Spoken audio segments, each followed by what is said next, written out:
man ma tudd Djibril Diouf dëkk quartier délégué quartier Thioupam jiite waa Thioupam yëpp man fii laa juddoo fii laa jànge fii laa màgge fii cosaanam mooy mbéy la ñu xam ak dem géej waaw ñaari yooyu xam ne am na fi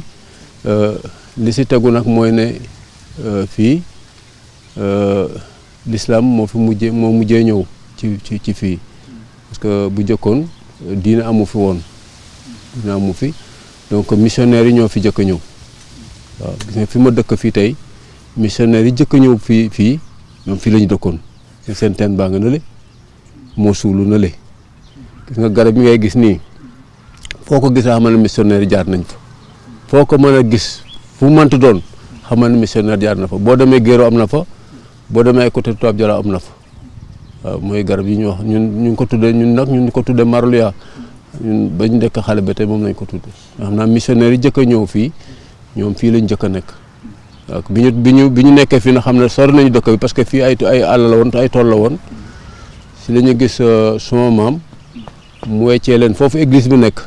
foofu moo nekkoon suñu tool bu mag suñu tool maam bu mag suñu tool kër gu mag la woon léegi ñoom dañu weccee foofu ñoom ñu jox ñu tool fii tool banaan lañ koy wax parce que dañ fi béyoon ay banaan ak yëpp amoon na fii la béy seen teen baa ngi ni donc dañ ko weccee ñoom ñu jël fële ñun ñu ñëw toxu fii ñu jël suuf si ok noonu la demee. mbéy mi nag daanaka mën naa wax ne mbéy mi wàññeeku na ndax presque tool yi ñu daan béy yëpp ay dëkkuwaay la léegi waaye napp gi nag moom mu ngi continuer di napp ndax man mi wax ak yow nii man nappkat laa gis nga gilet sauvetage yi ñu ngi nii mbaal yaa ngi fi ak yëpp man damay dem géej. jafe-jafe bi bari na parce que ñun au moins nguur gi am na loo xam ne li defoon na ko muy samp ay kuréel yu ñuy wax CLPA kuréel yoo xam ne dañuy yëngatu si napp cosaan ak aada donc comme moom daan joxe ay dogal te dogal yooyu mool yi daawuñu ko topp moom mu ne xaaral ma am lu may wàññi ci li ma yor ma jox ko mool yi comme ça ñu yor ko su ko defee fa mu ko defee ak léegi na wax dëgg yàlla mbir mi mu ngi dox parce que fii am na ay commission yu bari yoo xam ne yi installé nañ ko waa CLPA am na commission surveillance am na commission scientifique am na commission bu nekk am na juróomi commission yoo xam ne bon def nañu ko donc état def na jéego boo xam ne bi ci wàllu napp gi am na ko def mais nag lu mu def itam am na lu des am na yu bari yoo xam ne vraiment des na mooy ne napp gi bari na ay gaal bari na gaal fi mu toll nii gaal yoo xam ne vraiment pour na doole géej gi te ñun dafa am yoo xam ne ñun itam dañ koy tere suñu gox mooy ne ñun am na waa kuréel bi ñuy wax CLPA tere na nappi jën woo xam ne bii dafa nekk jën wu ndaw maanaam petit pélagique bi moom tere nañ ko te fi vraiment ñun ñu ngi am jafe-jafe yoo xam ne yi fii zone de reproduction la te ñoom gaal yi dañ ko sonal fi mu toll nii tey parce que dañuy napp yuus bu sew bi la ñuy napp di ko yóbbu te loolu vraiment ñun vraiment affaire boobu métti nañu trop amuñ si benn pexe parce que tey am na brigade surveillance yi ñu fi def tey daanaka amuñu doole pour mën a xeex ak mbir moom foog état rek moo ñu mën a dimbali ci loolu ut loo xam ne vraiment dina mën a kii aar jafe-jafe boobu te ñun au moins ñi nga xam ne ñi dañu yoroon nekkoon ay surveillant aussi ñu utal ay statut yoo xam ne yi vraiment dinañ leen mën a jël en charge. fi mun toll ni tey Popenguine dañ ko érigé en commune maanaam tey Ndayane si la bokk ak Popenguine séeréer donc ñetti entité yi ñoo boole commune yi Popenguine Ndayane moo tax ñu tudd ko Popenguine Ndayane donc ñetti dëkk yooyu ñoo booloo tey ñoom la ñu boole def leen commune donc commune bi am na 9 délégués Popenguine am na 3 Ndayane am na 4 Popenguine séeréer am na 2. benn chef de village rek moo amoon moo yoroon dëkk bi yëpp waaw moo yoroon dëkk bi yëpp donc benn chef de village rek moo amoon ci dëkk bi yëpp. xam nga bu jëkkoon ki ñu doon wax Ndiame Seck nekkoon na fi chef de village ku ñu wax itam Ablaye Fall nekk na fi chef de village Ablaye Fall bi mu génne àddina itam doomam bu ñuy wax Moussa Fall moo ko fi uutu Moussa Fall génne àddina nag ñu def intérim bu fi nekkoon ba ñu def élection chef de village ku ñu wax Ablaye Faye moom mujjee nekk chef de village Popenguine. non boo xam avant mairie parce que mairie bi ñu ngi ko érigé en 2009 donc ay 2006 2008 boobu chef de village am na fi ba tey. vacances yi moom des fois am na cours de vacances yu ñu fiy def quand même parce que xale yi duñu nekk di foyer rek kii vacances yi donc étudiants yi fi nekk te nekk ay mag nekk ay kii nekk seen jàng kawe itam ñoom des fois dañuy jël volontariat jël élèves di leen jàngal avant ouverture yi ñëw. donc ñun am nañu vraiment loolu am na Popenguine.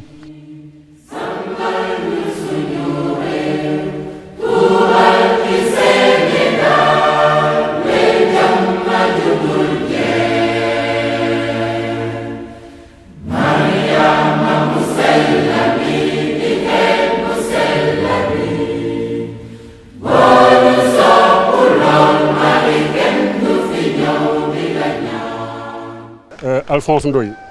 natif de Popenguine. Ouais, je suis d'ici depuis bon. Je suis 53 ans. Raison côtière bi lu ma ci xam man depuis fii laa yoroo fii laa màggee bon li ma ci xam mooy depuis bu ñu tëjee géej gi fële dex gi bon mën naa ne moo indi lii quoi parce que derrière moi amoon na benn plage am na plage fa lañ daa footballé fa lañ daa defee suñu 2 camps tout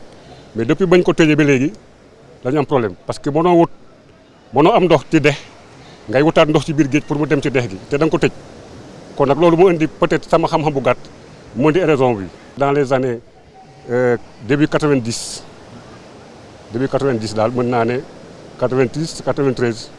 dañu commencé am problème fii. yàq nañ si ay kër yu bëri surtout côté bi mais fii moom amul problème depuis moom fi dëkkee amul benn kër bu fi daanu mais fële moom la kër yi daanu quoi et fële moo gënoon yaatu fii kon nag kon dañu am contournement ni peut-être mooy renverse su fële. au lieu kon dex gi di ko naan parce que dex bi mooy jël maanaam ravin lay doon quoi ci biir ndox mi léegi ndox moomu moo daa dem ci dex gi kon nag comme que dañ ko tëj cuupaam xóotatul foofu xóotatul quoi pour mu dem ci dex gi léegi foofu dañ ko tëj léegi nag moo indi lii.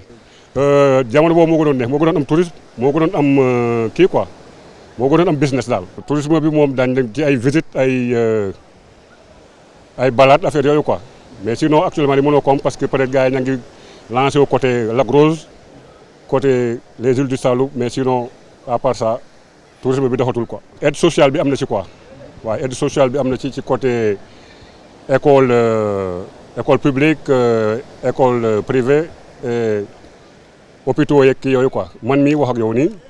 dinaa fay touriste dem ci hôpital ba def fay affaire. dem ci benn école daf fay affaire aussi tourisme bi ko bee ko joxe waaw. parce que site bi moom église bi la ak ci pamphlet quoi moom la ñu am comme kii quoi. comme site touristique. mën naa ne du dëkku mool mais on est des pêcheurs quand même ci benn site boo xamante ne bon sinon mën naa ne mool la ñu sax parce que suñu maam yi tamit ay kii la ñu quoi nitu tefes moom mool la quoi mais sinon ci côté pêche bi daan nañ am jën moom da nga daa ñëw fii sax nga dool dañ daa am jën ba ñuy def troc. actuellement nii y a beaucoup de monde qui habite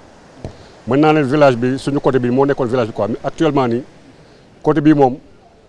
peuplé na trop ak ay gan quoi parce que mën naa la ne village bi boo génnoon ñu fi dëkk cosaanoo fi gan yee ñu ëpp actuellement nii.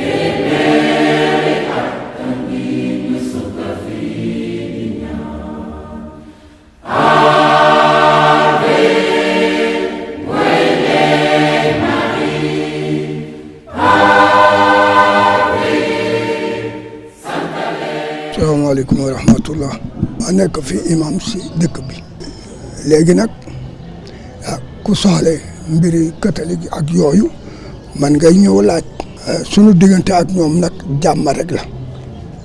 sunu diggante ak ñoom jàmm la ndax dañ ko fi fekk sa mag ña di ko doxal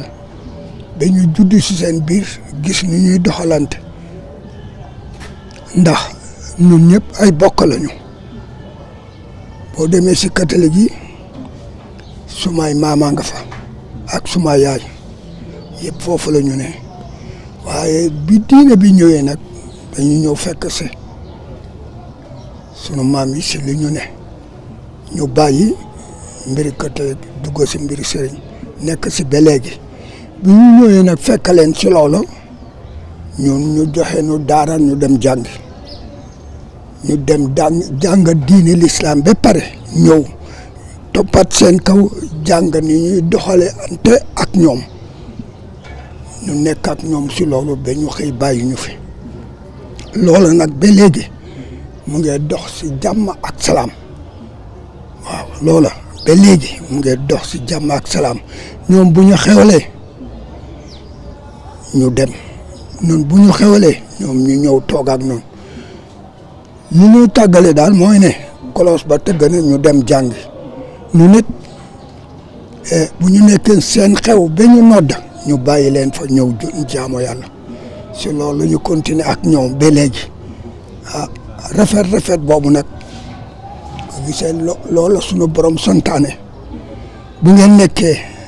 kii ne si diine bi nekk kii ne si diine bële nekk leen si jàmm ak salaam ndax li ngeen di doxal mu mën a ne feet bii ngeen tax mu ñëw suma leetar jot naa ko pour ma dem teew parce que imam bi daawul teew man la daan yebal ma dem teew léegi nag si man la toll daaw dama dem teew ba mu pare ma door a ñibbisi loolu lu ko indi du jàmm jooju rek si la ñu ne.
Pierre Gomez. Pour la première fois may marche pour dem Popenguine métti na mais kontaan naa bu baax ñaan naa si yoon bi mooy jàppale ma ba ma ñëw ba fii. Non, la marche c'est comme chaque année, il y a plus d'adeptes, il y a plus de gens qui le font. Maintenant, il y a beaucoup plus de jeunes qui le font, je pense qu'ils s'y retrouvent. C'est une procession d'abord de foi. Et c'est très important dans la foi chrétienne de pouvoir au moins se sacrifier pour quelque chose. Vous verrez beaucoup de jeunes qui se sont mis à marcher de Dakar à Popenguine, surtout des jeunes de moins de 18 ans, de moins de 15 ans. Donc tu vois déjà des jeunes qui commencent à s'habituer parce qu'ils trouvent un peu de procession, comme je l'ai dit tout à l'heure.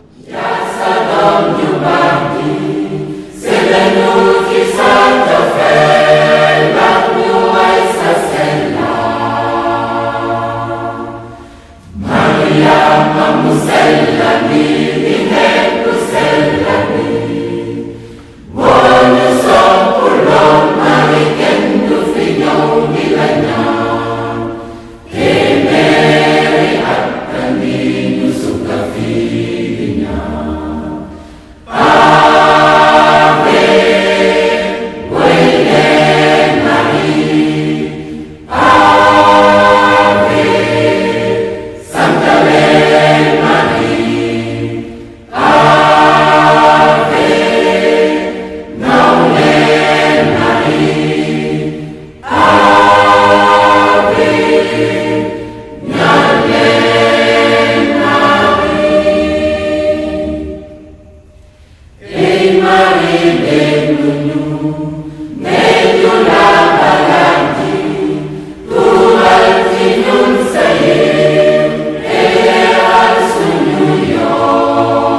Monsieur le Président du comité d'organisation de la 131e édition du pèlerinage national marial de Popenguine,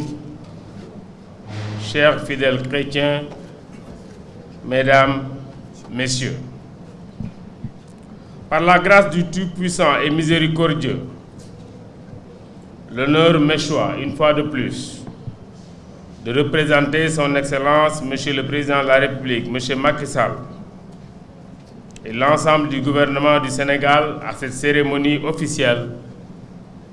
marquant la 131e édition du pèlerinage national marial de Popenguine. C'est naturellement pour moi un agréable devoir et un immense plaisir de sacrifier à cette tradition républicaine, moment privilégié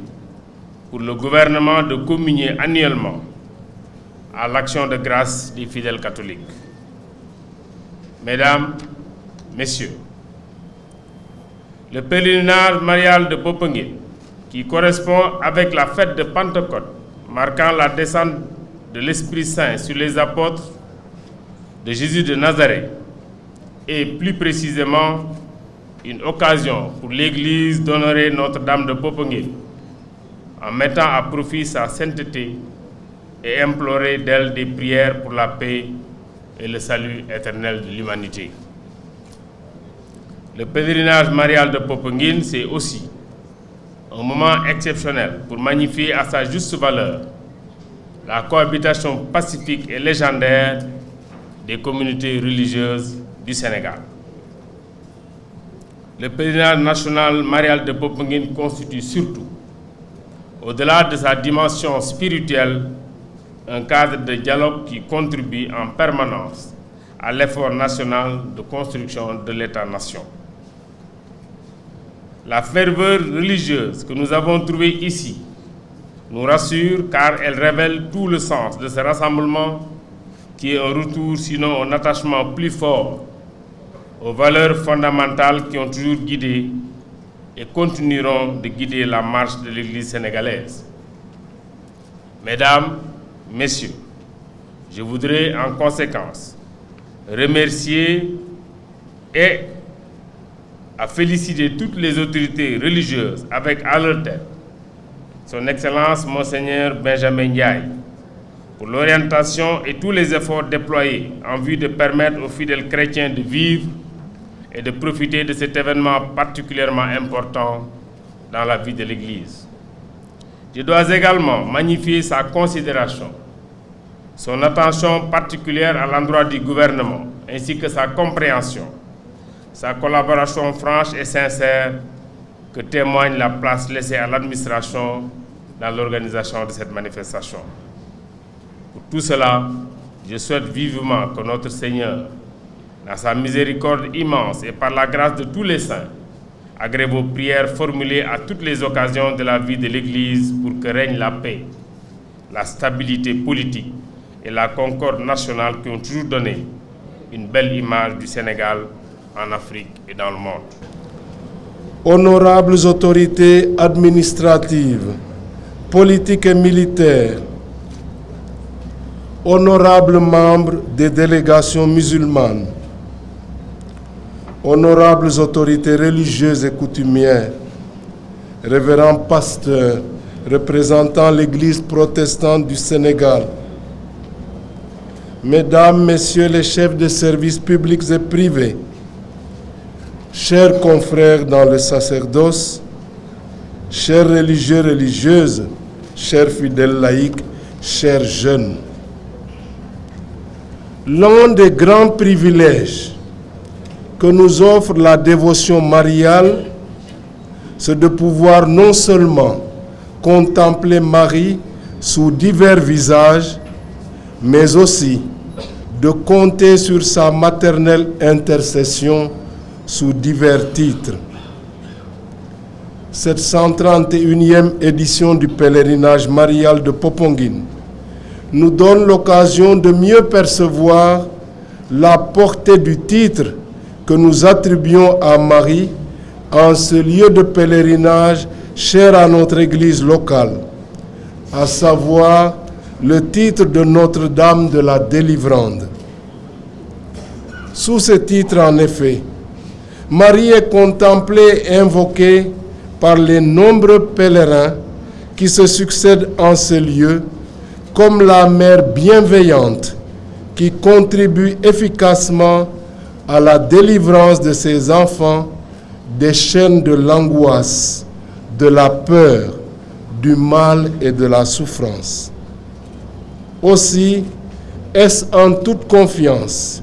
que nous nous adressons à elle aujourd'hui en ces termes. Marie, notre Mère,